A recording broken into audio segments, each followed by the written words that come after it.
I was stirring a pot of soup when my daughter-in-law's voice cut through the kitchen. Carol, Jenna said sweetly, too sweetly, you forgot to add salt again. Mark says you've been forgetting things a lot lately. Maybe we should keep an eye on you. The words froze me more than the draft slipping under the back door. I am Carol, 68 years old, widow, retired accountant. I spent 40 years balancing ledgers to the penny, never once misplacing a decimal. And now, in my own kitchen, my son's wife was branding me as forgetful, as fragile. Mark sat at the table, scrolling his phone. He didn't look up. She's right, Mom, he murmured. You've seemed a little distracted. Distracted. That's what they called it when the mail went missing last month, when I couldn't find the bank statement that I was sure I had filed in the green binder. When the spare house key disappeared from its hook. I told myself it was grief making me careless. Harold, my husband, had been gone 3 years. Some days I still reached for his mug before remembering he wasn't there. But grief didn't explain Jenna's smirk when she mentioned my memory lapses. She leaned against the counter, crossing her arms. Don't worry, Carol. We'll handle the complicated stuff. You just rest. Rest. The word hit like a command, not a kindness. I forced a smile. I'm fine. I don't need... Mom. Mark interrupted, eyes still on his screen. Just let Jenna help. We've got it under control. Under control. That phrase lodged in my chest like a stone. That night, when the house was finally quiet, I opened my ledger. Each page was lined with neat columns, dates, amounts, notes, a lifetime of discipline. I flipped to the last month and frowned. Transfers I hadn't made, withdrawals I didn't authorize. The numbers didn't lie. Someone was moving my money. I traced the ink with my fingertip, steadying my breath. Jenna's words echoed. Maybe we should keep an eye on you. No, I wasn't losing my mind, but someone wanted the world to believe I was. And in that moment, I knew they weren't just chipping away at my dignity. They were preparing to erase me entirely.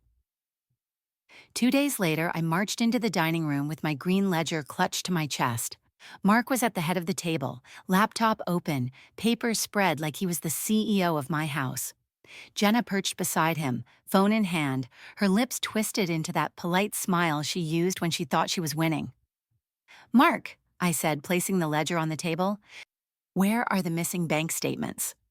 He glanced up briefly, then back at his laptop. What bank statements? The ones from August and September, they're gone, and these... I flipped the ledger to the page with red circles around the unauthorized withdrawals. These aren't mine. Jenna leaned forward, voice syrupy. Carol, maybe you forgot. It happens. I do not forget money, I snapped, louder than I intended.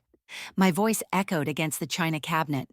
I balanced million-dollar accounts for decades. I know my numbers. Mark sighed, rubbing his temple. Mom, you're overreacting. Jenna and I are just trying to help. I slammed the ledger shut. Help? By emptying my account? For the first time, his eyes met mine, sharp and defensive. That's enough. Jenna's phone buzzed on the table. I caught a glimpse before she snatched it up. A text preview glowed on the screen. Once we get the doctor to sign, the house is ours. My stomach dropped. I looked at her. She froze, realizing what I'd seen. Her fingers tightened around the phone. What doctor? I demanded. Mark shifted uncomfortably. Mom, you've been confused lately. We thought maybe a medical evaluation would be best. Just to make sure you're okay. Confused? My laugh came out brittle, edged with fury. You call forging my signature confused? Jenna reached across the table, fake concern dripping from her tone. We love you, Carol, but you need to accept help. If you won't, we'll have to step in legally. The air thickened. The son I had raised, the boy who once begged me to check his math homework, now sat silent while his wife threatened to strip me of my rights. I stood, hands trembling but voice steady. You listen to me. I may be old, but I am not broken. You think you can erase me with one doctor's note? Try it. You'll regret it. Mark slammed his laptop shut, his patience gone. Mom, stop making a scene. You're just proving our point. That was the moment I felt it, the snap inside me. Years of patience, of silence, of trying to keep peace, shattered like glass. If they wanted a war, They had just declared it. The morning after our fight, my phone buzzed with silence. Not a call, not a text from Mark. When I opened the family group chat, the one we'd had for birthdays, anniversaries, and Sunday dinners, my name was gone. Deleted. I scrolled through screenshots I'd saved months ago. Pictures of cakes I'd baked, reminders I'd sent. Proof that once, I mattered. Now the thread continued without me, filled with cheery emojis and plans I wasn't invited to. By noon, the isolation spread wider. I logged onto Facebook, and there it was, Jenna's post. Caring for aging parents is harder than people realize, especially when they forget things, lose important documents, and lash out. Please be kind. You never know what someone is going through. A flood of sympathy comments followed. You're such a good daughter-in-law. Stay strong, Jenna. She's lucky to have you. Lucky. My stomach twisted as I read strangers pitying her for carrying the burden of me. I typed a reply, deleted it. Typed again, deleted again. If I defended myself, I'd look exactly like the unstable woman she painted me to be. That evening, I tried calling Mark. Voicemail. At last he texted, Mom, please stop making things harder. Jenna's doing her best. Don't embarrass us. Embarrass. That word hit harder than any slap. I shut my phone off and stared at the dark screen. In the reflection, I saw my own face, tired, lined, but not broken. They wanted me isolated. They wanted me to doubt myself. But accountants don't crumble under pressure. We track, we log, we verify. I pulled out my ledger again, flipped to the pages marked with red ink, and whispered to the empty room, if they want proof, I'll give them proof, more than they can handle. The heater rattled through the vents. Outside, a neighbor's dog barked at nothing. Inside, I felt the loneliness pressing in, heavy as a stone. But under it, a sharper feeling stirred, quiet, patient, dangerous. They had blocked me from their lives, but I would break back in with the one thing stronger than gossip, the truth. The proof came on a Wednesday afternoon, tucked into an envelope I nearly missed. A bank notice, addressed to me, slipped into the wrong stack of mail on the porch. Inside was a receipt for a withdrawal I never made, signed in shaky script with my name. But it wasn't my handwriting. I walked straight across the street to Walter's house. Walter, 71, had been my neighbor for 3 decades. He'd seen me shovel snow after Harold passed, seen Jenna park in my driveway without asking, seen Mark stop by only when he needed something. Walter, I asked carefully, have you been at the bank lately? He adjusted his glasses. I was there Monday. Why? I slid the slip across his kitchen table, his eyes narrowed. I saw her, he said slowly. Your daughter-in-law. She was at the counter with a teller. She signed something. I thought it was odd because the clerk called her Mrs. Carroll. The words landed like a gavel. Melissa, or rather Jenna, had been pretending to be me. I felt the air leave my lungs. Would you be willing to say that if asked? Walter nodded. Of course, you've been nothing but straight your whole life. If she's pulling tricks, people ought to know. That night, I scanned every slip, every ledger page, every suspicious transfer. I built a file as if preparing for trial. Labeled tabs, highlighted dates, signatures side by side. Numbers don't lie, and neither did the handwriting analysis I paid for online. Still, evidence was only half the battle. The lies were spreading faster. At the grocery store, a friend from church leaned close, voice hushed. Carol, is it true you've been having episodes? Jenna says she's worried about you. Episodes. The word clung like mildew. I forced a smile. Tell Jenna I'm worried about her too. But inside, my anger sharpened. The public humiliation was already beginning. Whispers at the checkout line, pitying smiles at the pharmacy. Jenna was building her case in the court of gossip. Fine, two could play. On Friday, Mark and Jenna hosted a small gathering, a family night. I wasn't invited, but Walter was. And he went. Later he called me. His voice was low, urgent. She told everyone you've been forgetting names, misplacing money. Said you accused her unfairly. People nodded along, but when I mentioned I saw her sign at the bank, the room went quiet. Quiet. That silence was the crack in their perfect script. I leaned back in my chair, the binder heavy in my lap. Let them whisper.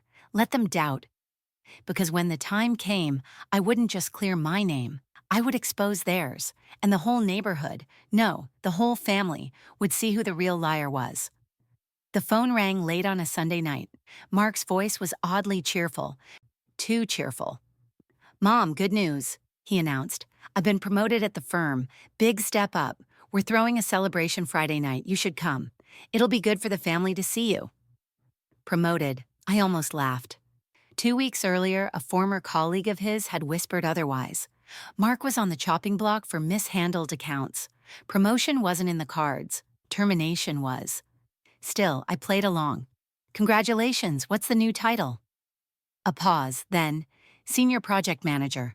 The exact role I knew had been dissolved last quarter. When I hung up, I opened my laptop. A quick search confirmed my suspicion. Mark hadn't been promoted. He'd been let go. So why the party? The answer came 2 days later in an overheard phone call. Jenna's voice drifted down the hall while she thought I was asleep. "Yes, Uncle Greg, Friday's perfect," she cooed. "Bring the checkbook. Mark has a promising investment opportunity, but he needs capital quickly. Once Mom's house is in our hands, the equity alone will cover it." There it was, the mask ripped off. The party wasn't about celebrating success. It was about baiting wealthy relatives, convincing them to pour money into Mark's sinking ship. All under the illusion of stability. And my house, my sanctuary, was the safety net. I closed my eyes and exhaled. The betrayal was layered now, not just stealing my savings, not just slandering my memory, but dangling my home as collateral for their lies. But a strange calm spread through me, because I realized something. Their desperation was my opportunity. A room full of relatives, neighbors, and friends. A stage already set, and in my hands, a binder full of undeniable proof. For weeks they'd painted me as frail, forgetful, unstable. On Friday night, in front of everyone they hoped to impress, I would shatter that story. I pictured Jenna's practiced smile cracking. I pictured Mark's voice faltering as his lies unraveled. And for the first time in months, I smiled, not out of politeness, but out of certainty.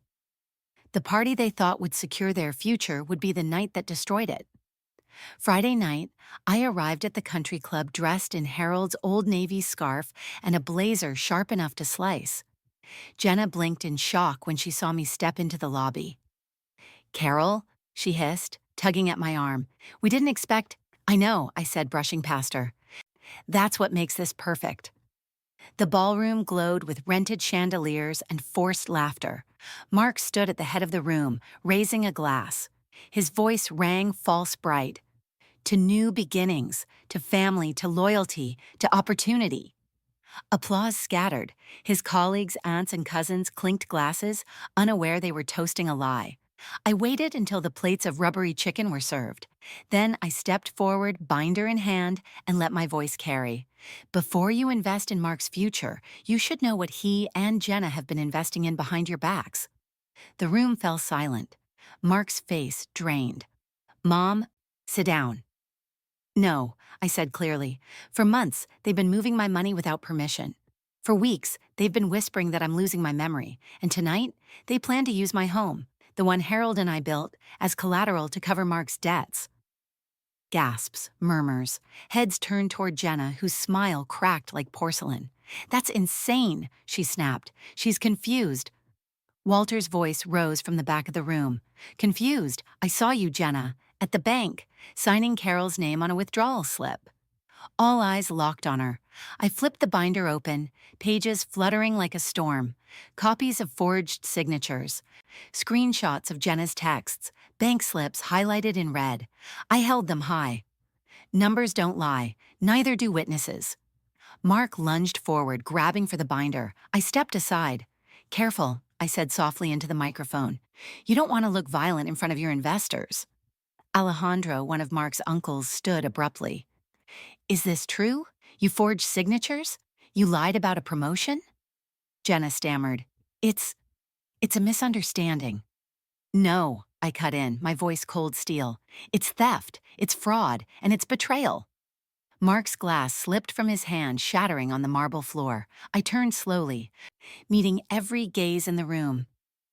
You tried to erase me as a mother, but tonight I erase your lies instead. The applause didn't come, but the verdict was clear. Relatives pushed back their chairs. Investors whispered angrily.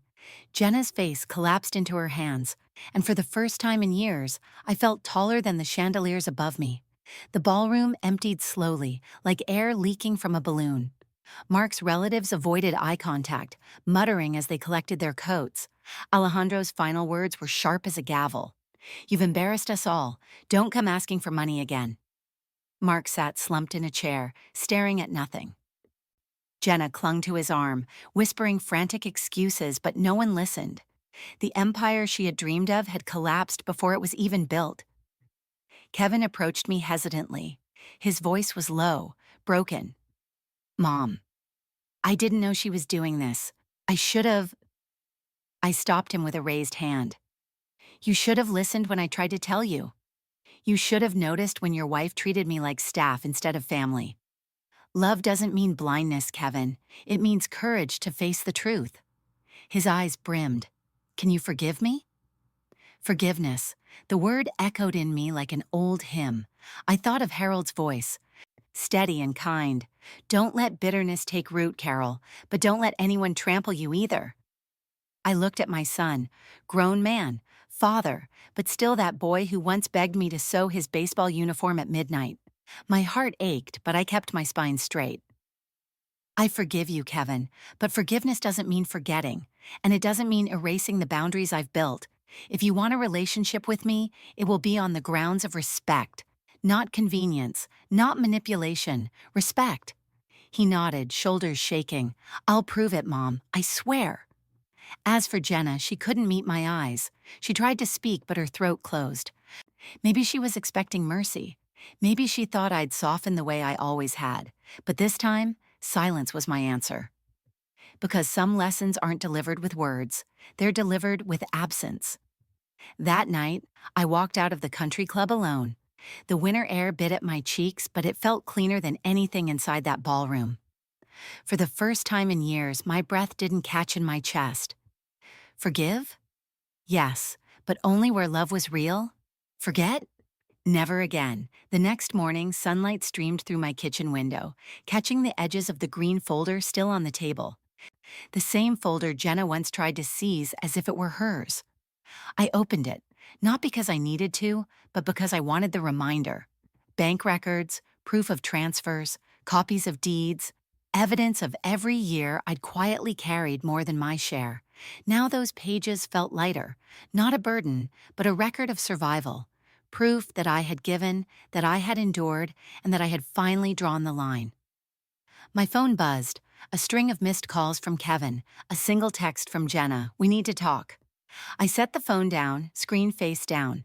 For decades I had responded immediately, running when they called, bending when they demanded, but not today. Today I had errands of my own. I brewed a fresh pot of coffee, not for guests, not for anyone else, just for me. The scent filled the house like a quiet victory.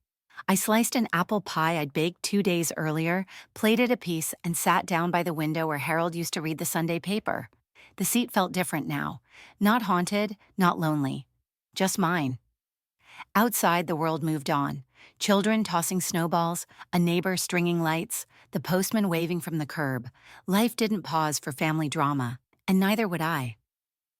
I thought of the night at the country club, the gasps, the whispers, the way the truth cut sharper than any blade. I hadn't needed to raise my voice. The evidence had spoken louder than rage ever could. And in that silence afterward, I had found my own voice again. Maybe Kevin would come around. Maybe he wouldn't. That was his choice. Jenna? She'd already shown me who she was, and I believed her. But my life didn't hinge on their decisions anymore, because I had made mine. I chose dignity over servitude. I chose peace over pretense.